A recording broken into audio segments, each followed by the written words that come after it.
All right, guys, welcome back to another community member interview. This time we're here with Drew. Drew, are you based in Kansas City or where are you at again? Yep, Kansas Cool. City, Missouri. Drew out of Kansas City. It's probably pretty cold out there right now. Oh yeah, we're sub 40 now. So Yeah, it's treacherous out there with the wind too. But anyways, Drew's a community member, I think like right about 6 months now, if I'm not mistaken. yep. Um, and Drew's been able to do something that if you clicked on this video, you probably saw it. It's a little bit outside the norm for people that come into the community or even come into high ticket sales. And so I figured shine a little spotlight on what he's been able to do because it's pretty amazing to be honest. Drew, I guess can we open it up with you giving us perspective over what you were doing before you got into this industry and some of the skill sets that you had at that time? Yeah, so before I'd gotten into high ticket, I was pretty typical like corporate sales. My last job that I was doing for about 2 years was healthcare recruiting.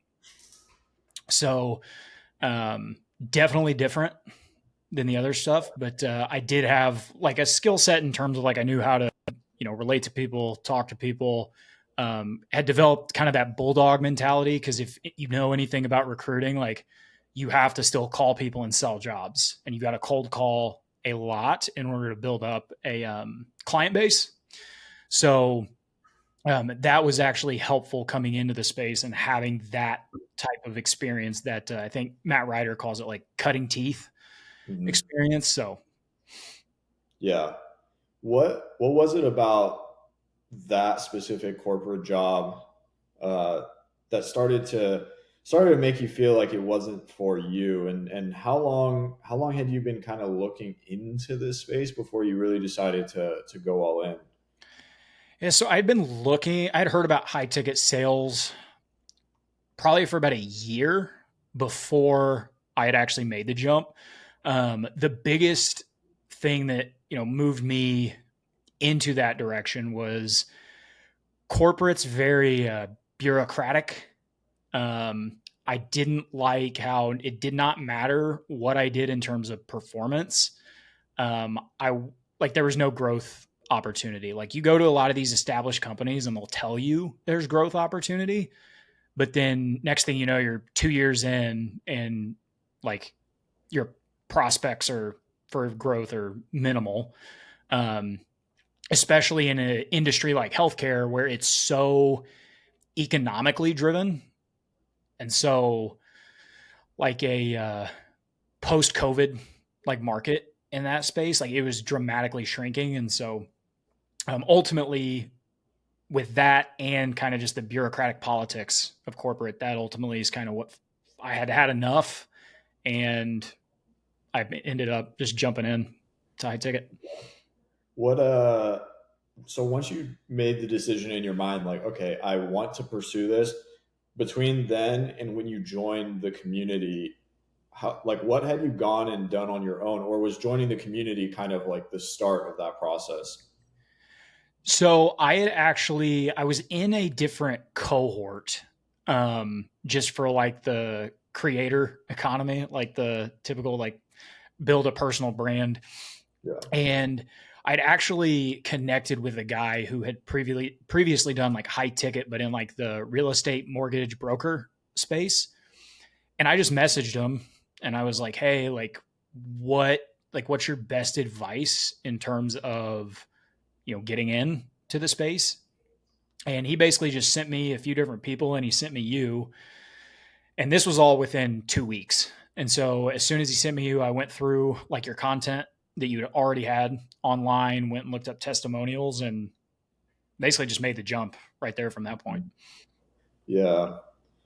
I think I mean the testimonials and the content is such a big thing because they're you being in the space. You mentioned Matt Ryder, right? Super Mhm. smart dude, really competent. I think he runs a cold call agency center kind of thing now, and he does really well. But there's like a couple of different ways that people will like sell this opportunity online, and I feel like the types of people that I have these interviews with are the exact people that I want to attract, which is just like someone who's educated themselves and knowing everything that they should know about the industry are still deciding to come into it. And those people usually end up getting the best results too, which is kind of refreshing. Instead of trying to be like, oh no, this industry is for everyone, regardless of what you're looking for, like mass market selling it. So it's interesting to hear that. Okay, so now let's like jump into, okay, you get into the community and you're probably watching stuff, talking to people, seeing jobs and all this stuff. What was it like? Okay, so to set context too, you started with this company as a closer. Did you have other roles between when you like came into high ticket space and then started closing for this company that you're still with, or was that the first one? This was the first one for Okay. me. And then just like really jumping into it, got in, is a solid team. There's other people that you and I both know that are there, have been there, are still there. Um, but you kind of found your own lane. So we talked about it a little bit before uh, turning on the recording, and we hinted at it earlier. But you really started to run with things that, not to say you weren't running with closing, you were, but you started to provide value in other ways that was potentially more valuable than just being a good closer. What were some of the things that you started doing? You mentioned show rate, which we can dive into on here, but like what Mm-hmm. were some of those things as a closer that you were doing that really like solidified your spot in that company?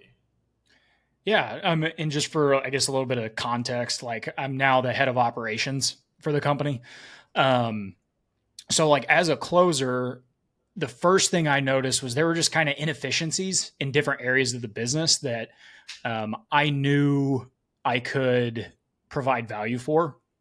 And the first one that really marked, one showed the value of me to our CEO, but also that provided value to everybody else was like show rates. So show rates historically were only at about, by the time I got on, it was about 49%, 49 to 50%. And we'd had all these leads information, and I just noticed nobody had done anything about reaching out to people prior. There wasn't like a clear method to actually getting people to show up. So I just started kind of experimenting. And over the course of about 2 weeks, 2 to 3 weeks, my show rate was at about 70%. And everybody else's was usually between about 52 to 53, like the team average.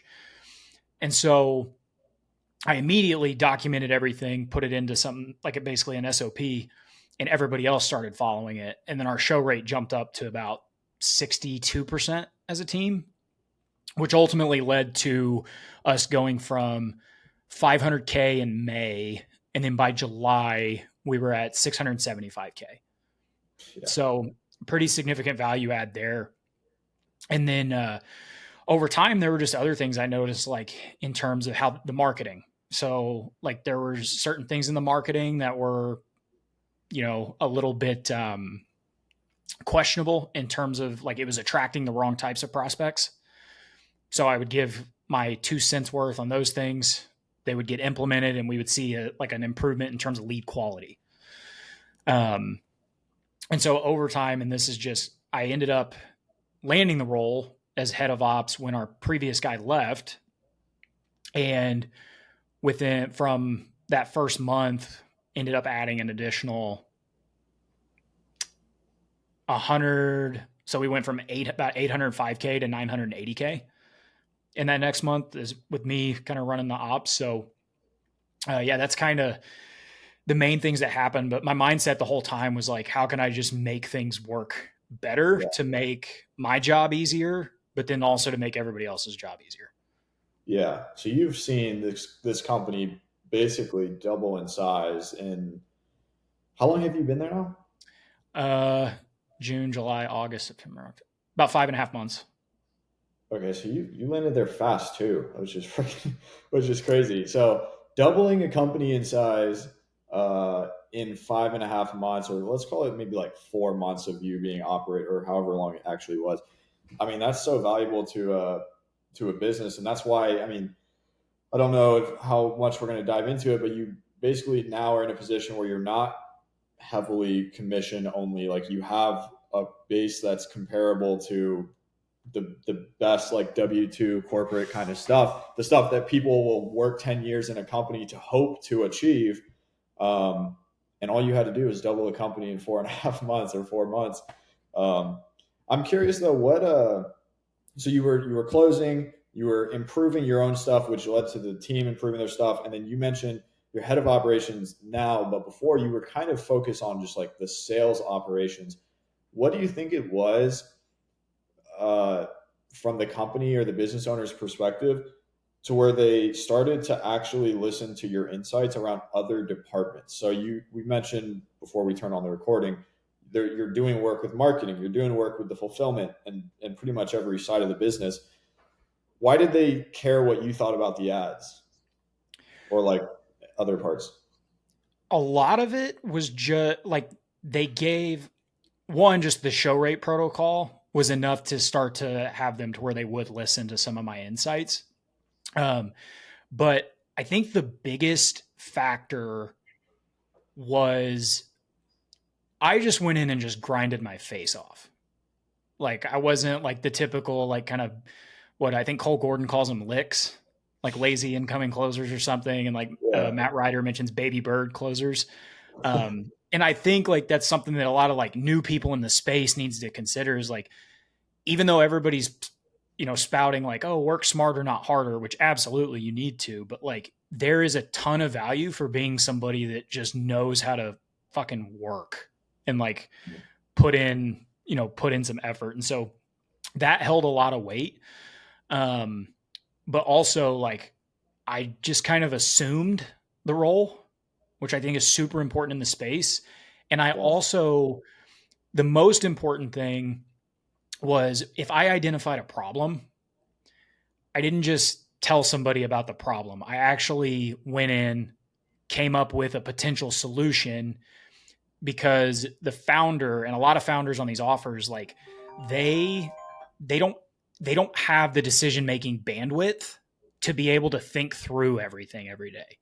So by me basically coming in with data, having it all like mapped out in terms of steps, when we would implement it and everything, the founder didn't have to make any decisions other than yes or no based on Yeah. that. So That's that's so valuable. Yeah. It kind of sucks putting someone in a position of authority, but they don't act like they, maybe it's because of poor training, poor hiring, systems and processes, whatever. But putting someone in a position of authority that's supposed to truly take a lot off of your plate, and then you're still having to be involved. And so, like, if you just kind of assume that role, no wonder they offered you this job, right? yeah. Um, but now, like, after having talked a little bit about you're just like grinding your face off, and people listening here, you kind of know what you're talking about when it comes to making a difference and tracking and implementing. When you were, we hinted at it, but like when you came into the community and when you were starting to look for that first role, I'd assume you kind of implemented some of these practices for your own job search, for your own application interview strategy. What were some of the things that you did that let, like, I don't even remember if it was actually just 2 weeks until you landed, but like what were some of the things that you did that got you this role that fast? So one, I my eyes were always in the community in terms of like looking at offers, but then like kind of your course or modules on like how to vet offers out, keeping track of everything that you've applied to. Those were big, but also like understanding how to properly do like a Loom video or some sort of pitch to business owners. That was a big one because I had seen a lot of other people's and they were very, I guess, general is a lot of the term. So like you can't, in my opinion, you should not use the same loom for all offers. It needs to be specific to the person you're talking to. Like doing research on the offer itself and being able to add that into your introduction, the way that you'll provide value, the experience you have, and how that relates to the offer.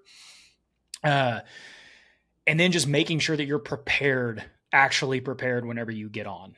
So like Mhm. most high ticket offers are going to have a pretty relatively similar like cadence in terms of how interviews are structured, but just making sure you do the prep work prior, and then not, I think a big one was I didn't act like I was somebody that I wasn't. So I was still me, but I didn't try to act like this like hard ass or anything like that. I was like, hey, these are the results I've gotten in corporate. Um, this is the value I can add, and then it just kind of sold itself. Yeah. I was telling you before, but you like the way that you've gone about it really reminds me of this other member, Gary, who I recorded an interview with about a month ago. If you're watching this, I'm gonna link his interview at the end of the video so you can check it out. But what you two guys have done is you're kind of talking through this, and I was trying to figure out like what are these guys doing that other people aren't doing? It's like you are hyper focusing on the strategy and nailing that down, and then you're executing, simply put, way more than everybody else. And if you can just do that over like literally a week or 2 weeks, I mean, you're looking at a different life within 60 days, like totally. How was it for you too, um, leaving corporate? Like, how long were you stacking jobs for a while? So my plan was to at first, but then like I had taken a couple calls for high ticket, and I was like, I think I closed like my first two out of four. And so at that point I just burned the boats because I'm pretty risk tolerant. And so I'm at a place in my life where I kind of could be, but I also knew if I wanted to get to the level that I wanted to get at, I needed to just burn the ships and just go all in. And um, so yeah, I ended up not stacking jobs or anything, Yeah, just betting on myself. yeah. I mean, and that's the thing too. Like, if you're unless you're like a business owner who's like, has a ton of leverage and connections and all this stuff. Like, if you, let's just say you value your time at 10K per month in the beginning, maybe based on an old job or based on the market or whatever, it's like a lot of times you're kind of just better off going all in versus like half and half, and your performance dips over here, or maybe it wasn't as good in the job that you want to excel in. So I've noticed that as a common trend too. A lot of these guys, they get just enough proof of concept. For me, it was 1 month. I made just under 5 grand part time, and I was like, okay, I did this with this much time, and I know there's kids way dumber than me doing way bigger numbers. This is my proof of concept. Like, let's go. Okay. Um, but yeah, that's interesting. I'm curious too now. So like, you went from corporate sales, recruiting, high ticket sales. Like, you were talking about Cole Gordon, Matt Ryder. Like, you've done a good amount of sales training. You've gone through the stuff in the community. No doubt that you can't close at like a distinguished level, I would call it. You did sales operations. Now you're head of operations. I'm curious now, with your perspective on things and your experiences in this space, if you woke up tomorrow and the offer that you were on ceased to exist, what's your game plan? Like, what do you do? First thing is I go back into your community. I start, reaching out to all the connections that I have made. Um, take everything that I have done and the value that I've provided through all of these companies, and I basically, just mass reach out to as many people as possible. I apply to as many high ticket offers as I can, and then make sure I spend, the hours I need to prep for all of Mhm. those. Because I mean, at the end of the day, like it is a numbers game in a sense, Yeah, um, in terms of like applying. But you can, and I know you've made some pieces of content on this, but like it is a numbers game. But if you also improve the quality of your submissions and applications, the return on that's exponential. yeah, So if like everything just goes to shit out of nowhere, like now I've gotten to a place where I know the process, I have a track record. All it is framing that on paper and then getting involved and making sure you're networking with people, because I still see people struggle to find offers. And all of those people are people that are not involved with some form of a community. Hmm. And it's like that is the single one of the biggest levers that you can pull. Yeah. And then especially like even you mentioned the community, but like the team that you're on. So obviously they're, Mhm. you mentioned somewhere in that ballpark of 1 million a month, might be over, might be under now. But like I guarantee there's probably 5 people on that team to where if everything went to shit and you stayed in touch with them, they're going to vouch for you anywhere they go. And it's just like as time continues on, if you can be that key player on 1, 2, 3 teams and be in a community, it's like it's actually harder for you not to have work. Yeah. Um, so Our head of sales, he's got experience. He's done multiple offers in the past and grown them to ranging anywhere from 300K a month up to a mil a month. And I mean, he's already told me, he's like, hey, everything goes to hell in a handbasket. He's like, I've got 3 offers just kind of sitting back, like that he could launch at any point. And he's like, I would want you as my head of ops immediately. yeah, So there's always opportunity. yeah. Last thing, I guess, if you look at your day to day now, and if I'm not mistaken, you were remote when you were in corporate, yeah. Mm-hmm. Okay, so you're still remote, but like, what what are the biggest differences that you've realized, like doing what you're doing now versus like your day to day when you were in corporate? Like, what are some of your favorite things? What are some of your least favorite things? And just some of the biggest things that stick out. So one is in this space, it kind of, for the most part, people are going to be a little bit more receptive to your ideas and things can. My biggest thing about corporate that I hated was it took like 6 months to do any sort of initiative for anything. Whereas in high ticket, it's like if it's clearly valuable, like people can put those things into practice immediately. So speed, like I just like to move fast. And Hmm. so I think like for me, high ticket complements that, whereas corporate beforehand just did not do that. Yeah. Um, the other thing too is like, I guess you could, for some people, this is a pitfall. Like, yeah, it's more risky, but like one, if you have a community that you're a part of and you know how to interview and you know all of that, like it's really not that risky to find something else, especially once you have proof, like kind of proof and numbers to back you up. But also, just I've noticed people are less filtered in a good way. Like people aren't trying to put on a face and like it's kind of fake in corporate, whereas in here it's like you can kind of relax a little bit, and it that in itself allows me to be able to go even harder on my things. And like now I don't mind working 12 to 14-hour days if I have to. Yeah. Yeah. I mean, you're pretty much describing what it seems like. It's like it is really. I've talked about it a little bit, but it's like if you have any inclination inside of you to one day or maybe now like be an entrepreneur, like you basically came into that company and you became an entrepreneur.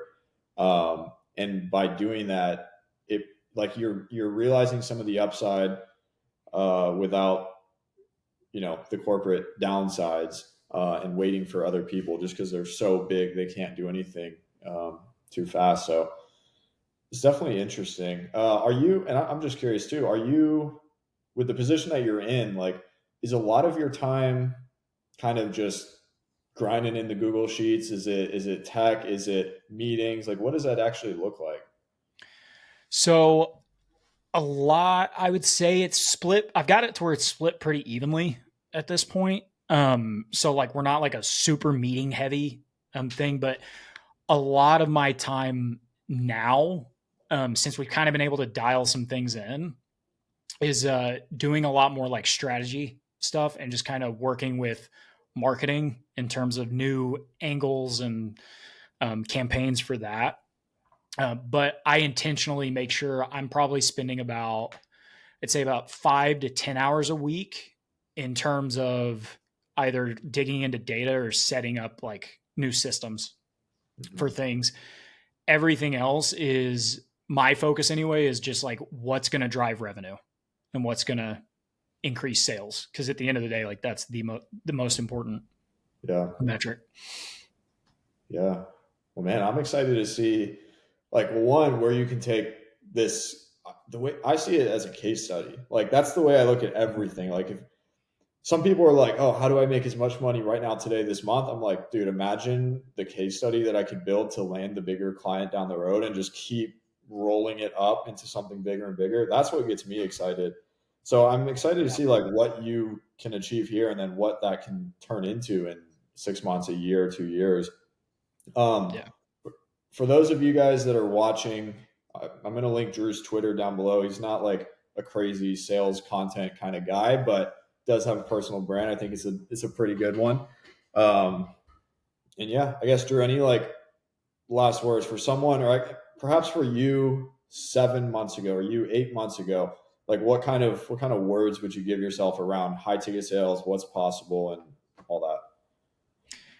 If you're the type of person that you feel like you haven't been put in an environment where like you can work your face off and you just feel like you haven't been recognized for those things, immediately jump into high ticket sales, because there is like it's actually rare to have somebody that can go like hard. And so I'd say like it's not as risky as you think once you get your first one. Like after that, like you're going to have more opportunity and you're actually going to have proof in the pudding per se. Yeah. Yeah, I mean, we were talking about before we turned it on, but like the bar it's really low, guys. It's really low. Like just be a little bit decent at sales and just work harder than these 18-year-old kids that want laptop money from the beach. Um, and in 6 months, maybe you could be doing something similar to Drew. Maybe if you're good enough. I don't know. Maybe that's a bold claim. But anyways, yeah. So I'll link your Twitter below. If you guys are watching this and you've considered the community, maybe watch a few more of these until it feels like a no-brainer. And yeah, Drew, I appreciate you coming on, man. Yeah, absolutely.